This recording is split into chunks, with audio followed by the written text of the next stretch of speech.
So we got some flash news moments ago. Triple H beat up The Rock with a sledgehammer. Triple H used to beat up people with a sledgehammer all the time. Not sure how they didn't end up in the hospital, but the Rock obviously sticking his nose in here. Accidentally hitting Stone Cold with a sledgehammer. Sledgehammer proved to be pivotal around 1999.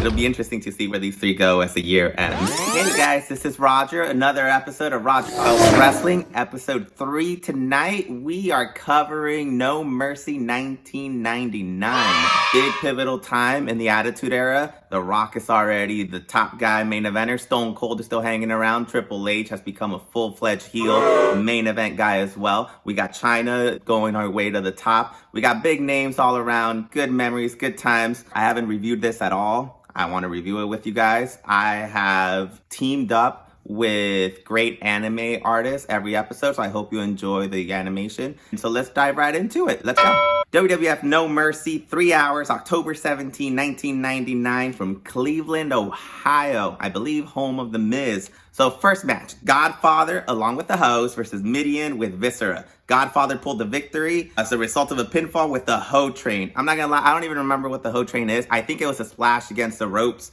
The hosts were really pivotal around this time. I don't know why a 12, 13-year-old is writing this, but this was the Attitude Era. All right, that's what was happening. Godfather, he's a Hall of Famer. He's a Hall of Famer. The host didn't make it to the Hall of Fame, but yeah. Second match. The Fabulous Moolah, along with Mae Young, took on Ivory, the women's champion. Fabulous Moolah won as a result of a pinfall with a roll-up. I don't know if this is Fabulous Moolah's first title reign in the WWF, so it's kind of random. Around this time, they kept doing tomfoolery with both of them. Kind of a weird win, kind of a weird match, but yeah, again, 2 matches to start off with shenanigans. Third match, Hardcore Holly and Crash Holly versus the New Age Outlaws, who were still part of DX. So again, 1999, by this point, I'm not sure if Triple H has done DX. We might have the corporation along with DX. But either way, Hardcore Holly and Crash Holly won as a result of a disqualification. So I'm guessing DX did something. Crash Holly was really popular with the crowd. Again, another weird match. So far, a weird pay-per-view to start off. Flash news, an announcement has been made. So tonight's main event, the match between Triple H and Stone Cold tonight, is now a no-holds-barred match. Fourth match, first ever Good Housekeeping match. Oh my God, the misogyny around this time. So we have Jeff Jarrett, who is the Intercontinental Champion, along with Miss Kitty versus Chyna. Like I've mentioned before, Chyna was like elevating herself. I'm not sure if she was in the Royal Rumble by this time, but she accomplished a lot. And this was like the first real big accomplishment for women's wrestling that like elevated her to another level. And she won the Intercontinental title. She hit Jeff Jarrett with a guitar, and she became the first woman to ever win the Intercontinental title. Huge accomplishment. It's indisputable how big Chyna was in her influence. As a little kid, you're not even talking about like, oh, a woman did this, a woman did that. You were just like, Chyna's a badass, and look at what she did. So that's pretty cool. Fifth match of the night, British Bulldog took on The Rock, who says he's a tag team champion. I'm not sure what happened between last month and this month, but The Rock is a tag team champion, and The Rock won as a result of the People's Elbow. And I'm not sure if this was before or after he did that cool sliding People's Elbow on SmackDown. That was like the best People's Elbow of all time. So I'm hoping he delivered it here too. The sixth match of the night, we have a Terri Invitational Decision Ladder match. All of that to say, we have a tag team ladder match, and it is Edge and Christian versus the Hardy Boyz. The Hardy Boyz were part of the Brood at this time. They were really cool. Both teams were trying to get big, and this was the first time that we got to see them in full-fledged Attitude Era action. This is the beginning of all the TLC matches, of all of those Dudleys, Edge and Christian, and Hardy Boyz feuds. This was what started it all, and it was epic. It was great.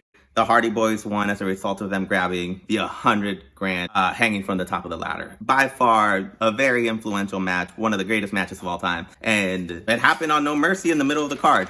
You can't understate how big of a match this was and its influence. So they all went on to become big names, and here we are now. So we got some flash news moments ago. Triple H beat up The Rock with a sledgehammer. Triple H used to beat up people with a sledgehammer all the time. Not sure how they didn't end up in the hospital, but The Rock just took a hit. Seventh match of the night, Val Venis versus Mankind, who is a tag team champion. I guess I know who The Rock's tag team partner is. The Rock and Sock Connection, baby. And Val Venis won as a result of a pinfall with the Rocco Testicular Fortitude Claw.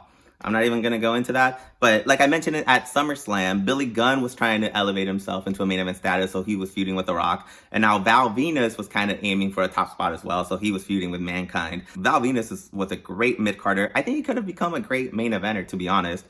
Sometimes, things don't work out the way they should. But he took a big win here. I remember that being a good match, so good stuff.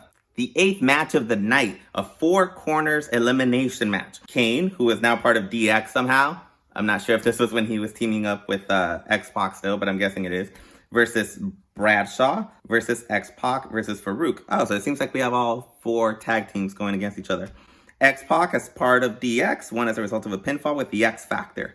Very interesting match. I don't know, there doesn't seem to be any stipulation like what you get out of this, but very different. All 4, Bradshaw went on to become a main eventer and world champion, and a WWE champion actually. And Farouk was also a main eventer back in his day. X-Pac, Kane, big, huge names. It's interesting that they threw this match. I would like to see the lead up to that, so good stuff. Last match of the night.